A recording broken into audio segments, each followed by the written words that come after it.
Hi, today we're going to make hot cross buns. It's a traditional bun that's eaten on Good Friday for Christians all over the world. It's a sweet bun dough that's got classically mixed fruit, nutmeg, cinnamon, mixed spices, and it's got a cross on the top to signify Jesus, Christianity. The contemporary version that we're also going to make today, for those that do not like the fruit, is cocoa powder, chocolate chips, and that's just a contemporary version of a hot cross bun. So today we'll be using different pieces of equipment for a machine. If you don't have a machine, it can all be done by hand. We're going to rub the butter into the flour using a paddle, and then we're going to develop an elastic dough using a dough hook. As I said, both of these can be done by hand. It just takes longer. Okay, so I'm going to get started on the process. So we're going to start off by sieving the salt and the sugar in with the strong flour or baking flour. We use baking flour because it's got a high gluten content, which will be good for making an elastic dough. Once we've sieved all of the ingredients into the bowl, we'll then start to think about adding the liquids. We sieve ingredients to get rid of any impurities and to also make the flour lighter. So here we have the milk with the egg yolks in. We're just going to break them down and just give them a little bit of a whisk so the egg and the milk blend together.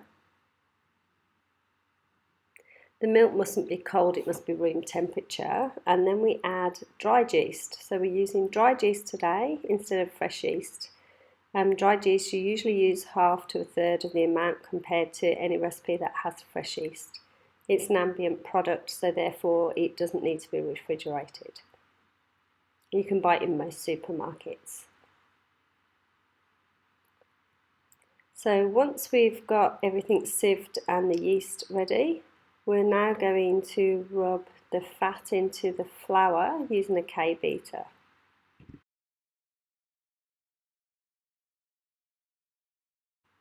So I'm using a machine at the moment, but if you don't have a machine, you can still do this process by rubbing the fat through the fingers with the flour, called the rubbing in method.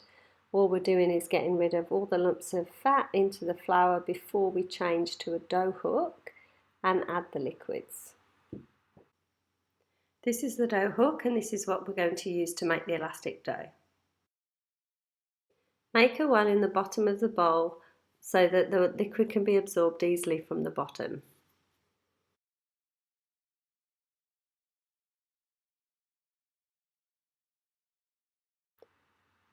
So you just need to scrape the flour from the sides if the dough hook doesn't quite bring it all in together, just so that it all mixes nicely so it's nice and smooth. Put it back on the machine and let that knead. It takes approximately 5 to 10 minutes.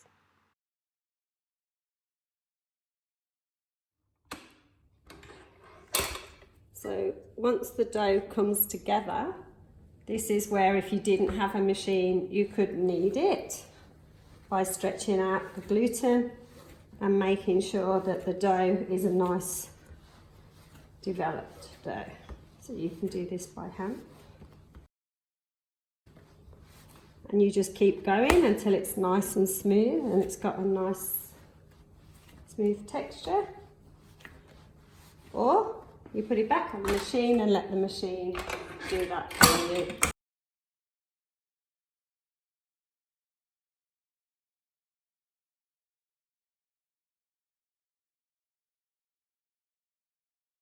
So the dough's all mixed together, so when I take it out, you'll see the difference in the texture. It's really nice and smooth. So you just bring it together, pull it in, and you can see the surface is nice and clean. That's what we call a clean dough. What we're going to do with that now is we're going to lightly spray a bowl with canola spray, place the dough inside, and then cover it with Glad wrap. This is going to sit in the bowl until it's proofed. So when it proves, it doubles in size. So spray a little bit of oil on the Glad wrap just so it doesn't stick on the surface. And then when we've covered it, we place it in a warm environment. I don't have a proving cabinet here at home, So what we're going to do is just leave it out in the room temperature and leave it for a couple of hours for it to proof. So it should reach closely to double in size, and you'll see the increase in the bowl. So while we're leaving the dough to proof, we're now preparing the mixture for the cross. The cross is caster sugar, softened butter, corn flour, cake flour and water. We mix the sugar, butter and flours together until they're like a crumb, not creamed, but just like a crumb. And once they come to a crumb texture, we add the water to make it a paste.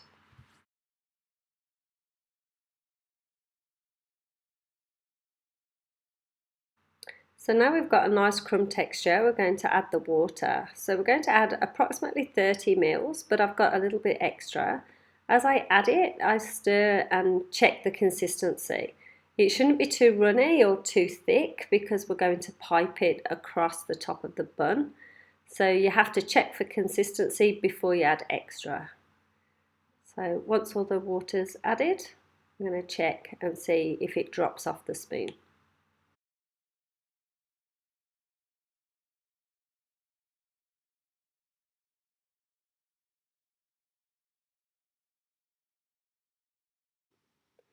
If the mixture is too thick, adjust the consistency by adding a little bit of extra water.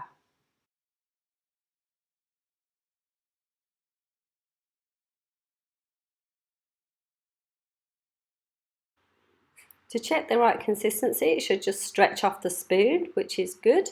Once you've got the correct consistency, place it into a piping bag.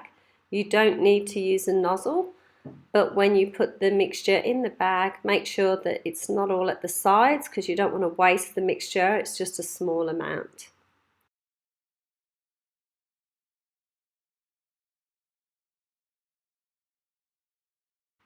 So using scissors, just cut off a little bit at the end and test the crust to make sure it's not too thin or too thick.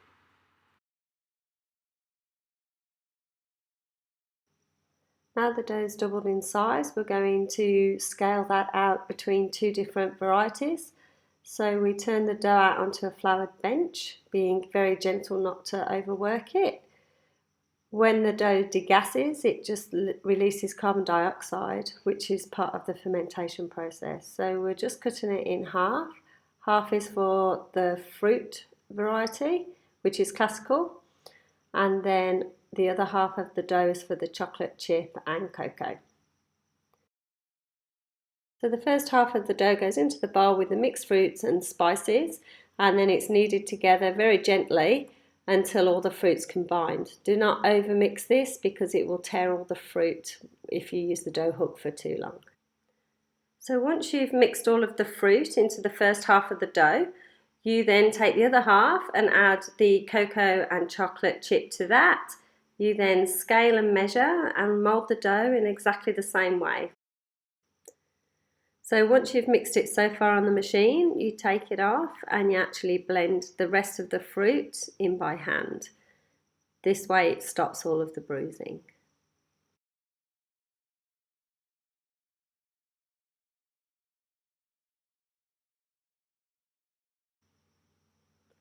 Now we're going to scale off the dough into even portions between 60 and 70 grams depending on the quantity of the dough you've got. Each bun will be more or less the same, ready for moulding.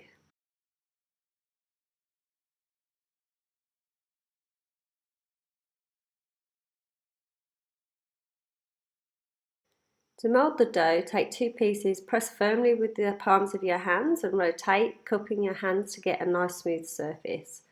Once you've moulded them, if they're not smooth, you just repeat the process again.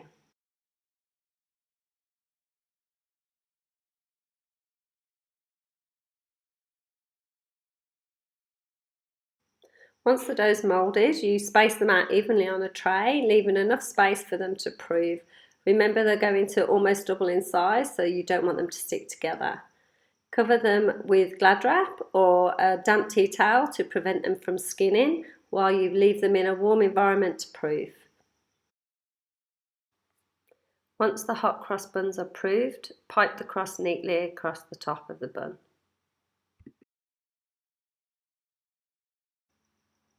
This then sits on the side just to prove a little bit more before they go in the oven.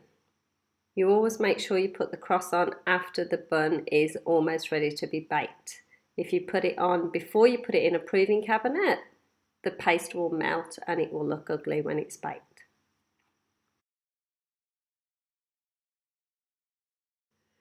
When they bounce back, they're ready for baking. When the buns are almost baked, place the sugar and water onto the stove to boil. This will be the glaze to put on the top of the buns when they're finished. To check if the hot cross buns are baked, just tap the bottom and see if they sound hollow. Whilst they're warm, you glaze the top with a sugar syrup. This gives a nice shiny appearance. Once the buns are completely glazed, place on a wire rack. Be careful not to burn your fingers. All baked products are best eaten on the day of production.